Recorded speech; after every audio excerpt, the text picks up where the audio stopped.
Thank you very much. At this point, why don't we just open up to the floor and have everyone's input and see if we can have a lively debate on this topic, see how we think that might help us move forward. So I saw this hand on the far end first. So why don't we start these two on the front row, and then I'll move back a bit further. Mark Underwood, Chairman for the Green Party. On the Isle of Wight project, how much have you put into battery storage for some of your solar stuff? So at the level, obviously, the Million Climate Jobs is a very big level, broad thing that takes only a few key sectors. We've taken it down a level, but we because we're focusing on jobs, the way, I'll just briefly clarify the way we've done the jobs modelling, which might answer that question a little bit. So we have identified a number of key job creation things within each sector. So we have a job allocation for smart grids and energy storage. But we haven't gone into the detail of, well, everyone's going to have this many kilowatts of solar in their house, of storage in their house, and, so that's another level of detail below almost. Yeah, but you haven't built a battery storage park next door to your solar energy park. We haven't broken it down into that much detail. We've allocated a certain number of jobs for, and I think that's possibly one of the less developed bits of the job metrics. But just pitched a different way. What we did was we imagined if we wanted the Isle of Wight to be sustainable by a date, what date did we pick? 30. Yeah, 20, we hit 20-year transition, or 2030, yeah. 2030. So by 2030, what do we want to achieve? So we said by 2030 we aim to have 100% of the energy for the island to be renewable. We wanted the agriculture to all be organic. We wanted the woodland to be under sustainable management. We wanted the waste system, so there was something like 85% recycling, which sort of European best practice. So we set these targets and then looked at how many jobs you create in places where those targets have been met in different places, and said, well, what if you did all of those things together in one place? How many jobs would that create in getting us to that green transition, in getting us to that green future? And we produced this starting by looking at the 1 Million Climate Jobs pamphlet and trying to find out where they got their data from. And then we spoke to people on the Isle of Wight to find out what was going on there. We tried to link the two together. The end product was we presented this in a workshop which was hosted by the local MP and our newly elected Green Councillor, which was an interesting combination, together with the head of development on the local council. There was chief executive of a couple of local charities. So the idea was to launch it not to a group like this of mainly green-leaning people, but trying to launch it in a way where we were influencing the decision makers on the island. Now the Green Party has re-established a group which they call the Eco Islands Network. So they're now trying to develop the ideas of what that might be implemented in practice. Exactly what sites do you need to do this? Where might this go? How much of this do we need in the east of the island versus in the west of the island? And maybe looking at different sectors. But in terms of investment, places like the Isle of Wight apply to Europe via local enterprise partnerships for vast amounts of money. But generally, but generally what's happened up until now is those local enterprise partnerships have given money for things like the road bypass scheme around Chichester. Millions of pounds for widening a motorway. They haven't given it to things which create a green transition. So if we make the case for a green transition, but we make it starting by how many jobs it's going to create, rather than how many millions of pounds you'll generate by building a road, maybe we've got a different argument to trying to push the buttons to get the money to flow towards the sorts of things that allow this to be invested. So I guess that the work is at two different levels. While Sam is working at the governmental level and the trade unions trying to influence national policy, we're saying, well, what if there's some things that green parties and green councillors and green activists can already try to start getting on and do locally? And maybe that sort of together approach might work well. But we haven't done much on the technologies. There was another question. Yes, I apologise first of all for swearing in public. Margaret Thatcher first privatisation programme was buses, where she put them into private companies' hands. What do you think about But you mentioned increased public transport. What's your opinion of getting it back into public ownership, community ownership, and all of the profits going back to the company and for the maintenance and for people's salaries, and not to anybody's private bank account, which will go straight into Switzerland? Amen. Sam, do you want to kick off with that one? Yeah, I don't mind kicking off that one. I mean, totally agree. We should have it back on public ownership. I think, unfortunately, the Buses Act that went through, was it this year, last year? I can't remember. Has made that even harder because it will restrict local authorities running their own bus services. But obviously there'll be different views on which government we should have in. But until we get rid of this government, there's actually going to be no hope in hell, obviously, of any of that happening. So. And that fits with the overall transport, which should be brought back into public hands. And it might just be interesting to say here that there's been some recent research published, which UONIT have been publicising over the past couple of days. I don't know if it's the same source of what I've just seen, but there is a right-wing private sector think tank who have produced some research on how much support for public ownership has gone up. The reason why they produce it is they're getting quite scared, obviously, because that changed in narrative. But 77% for utilities back in public hands, so it's quite incredible. So there's definitely a groundswell of public support for that. Great. What I was going to do suggest now is maybe take a round of questions and then a cluster of replies, so maybe we'll do that and encourage more people to contribute that way. As a chair, I can easily get accused of agenda bias, but to balance that, I need to see some hands going up which are more of a gender balance. So let me take the three I saw first, which were Chaplain in the white shirt, in the red, and at the very back in the blue. But that's not a very good gender balance. But I could change my gender. I'm going to have to ask the audience to contribute in ways to balance that out going forward. Richard Essex, no relation by the way, Mole Valley and Epsom Greens. Could you come up to the front? I could go to the front if you like. Yeah. There's a microphone if people can't hear. Well, I should think they'll be able to hear me actually, to be fair. I've just got a question for Peter, and I wonder how much you're sharing this with business organisations. Because I get involved with Surrey Chambers of Commerce, and I'm interested to know how involved you are with business organisations with this kind of stuff, because I think they would be very interested to hear about the jobs that could be created. So that was my first question. Just take the other two as well, if I may. Can I just say something else as well? Yes. On Sam's point as well, I just want to. Jonathan mentioned LEPs, and I think half the problem with LEPs is it's been cherry picking.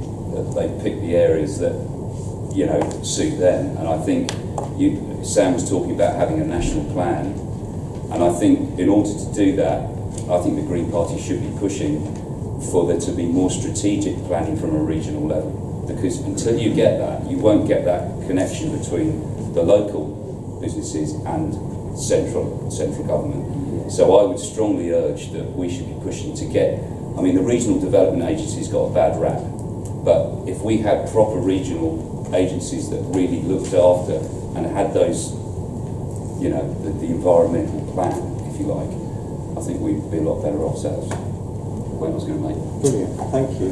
We're going to come to the front then.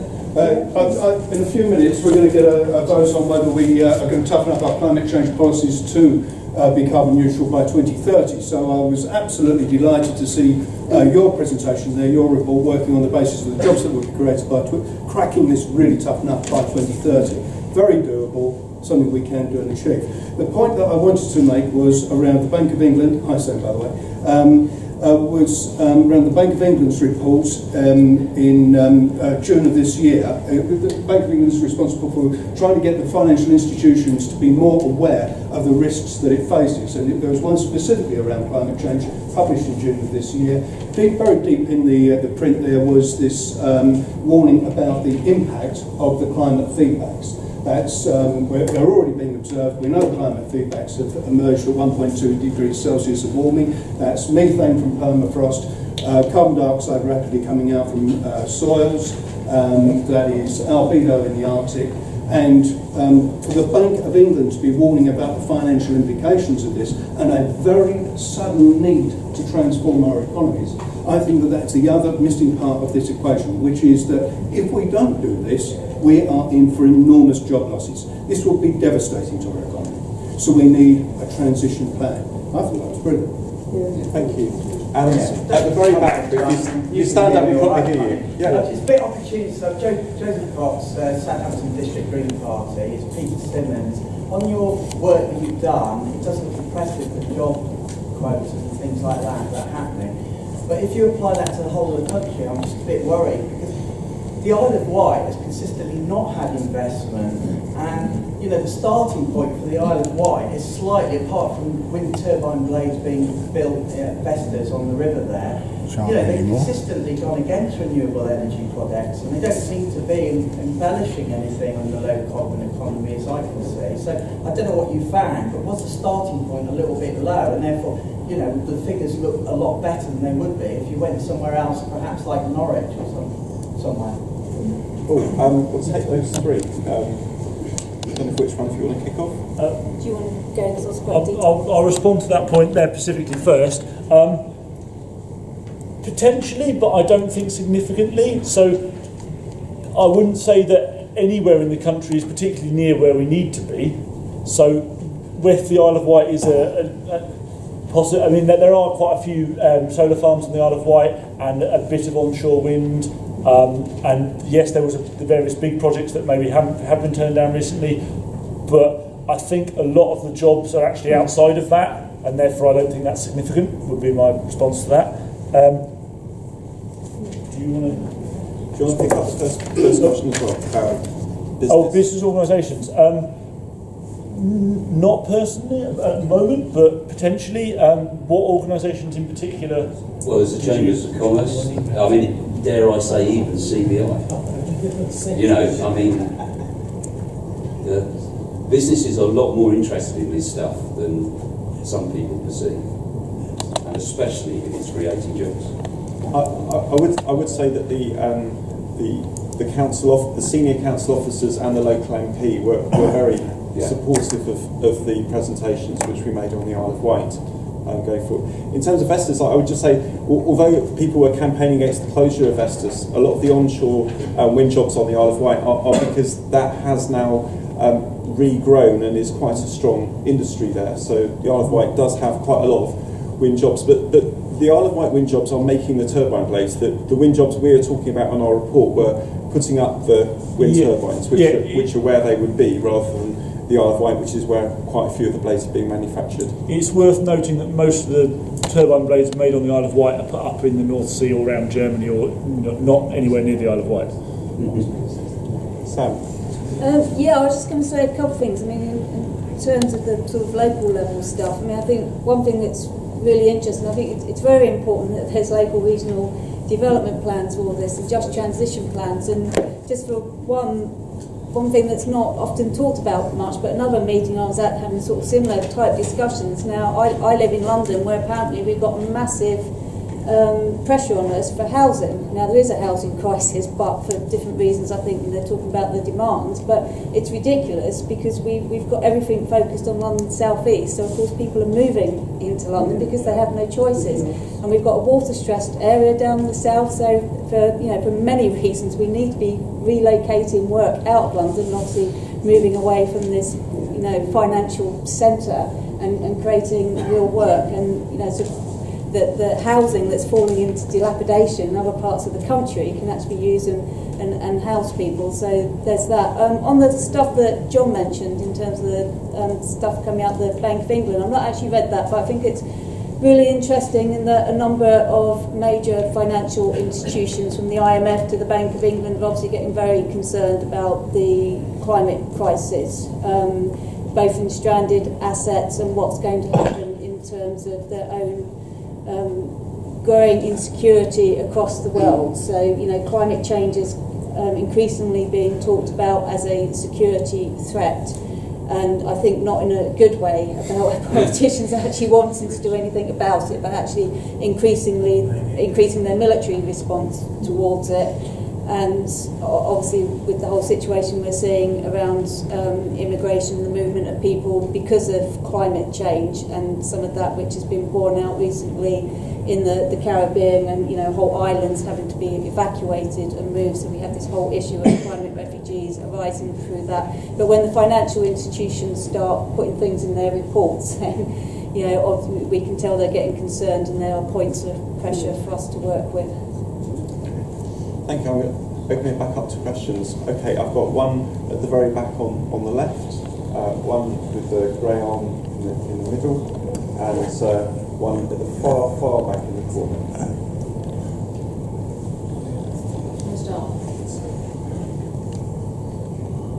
Yes. I'm sorry, I've come in late, but I just wondered if you'd already talked about retrofitting houses, rather than great big jobs, great big, firms, the small guy, woman, doing secondary glazing and, insulation and all sorts of things in individual houses, small jobs locally. Has that been discussed? And I just wonder if not. A little bit, but I'll let maybe Peter expand on it and pick up the other 2 points, if I may. Okay, so I was in Portsmouth for 4 years, went to the Isle of Wight many times. I was just wondering if you actually modelled whether skills are there on the Isle of Wight for local people to actually do these jobs, or whether it would just be sucked in people from all over the UK and you wouldn't actually be providing any jobs for local people. It would just be there'd be no skills gap there. Thanks, and right in the corner of the back. Richard Howard, Dublin Trident Green Party. Yeah, this all sounds great. In terms of selling this idea to the public, one of the first responses might be, so you're saying it will create a lot more jobs. That sounds economically inefficient and expensive, perhaps compared to organic farming, it's more labor intensive and therefore more expensive, but we think it's expensive. So what would be the counter argument to selling that to the public? Is this an admission that it would be more expensive? Oh, there we go. There's some good questions. Peter, do you want to? First, to come back on that point,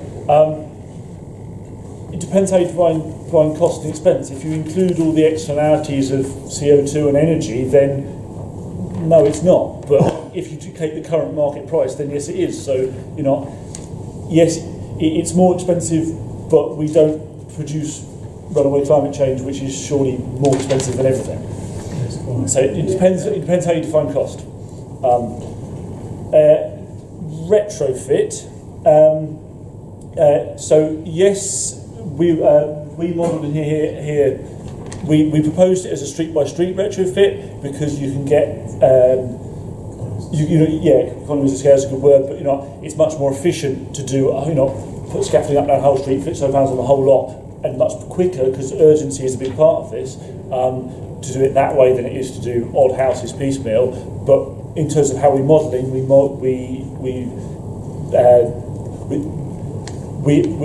haven't done a detailed bottom up. Here's a street. This is a typical street. We've sort of said, well, fitting this labour intensity to fit this sort of technology and this sort of thing, and looked at a few projects where they have done it on scale.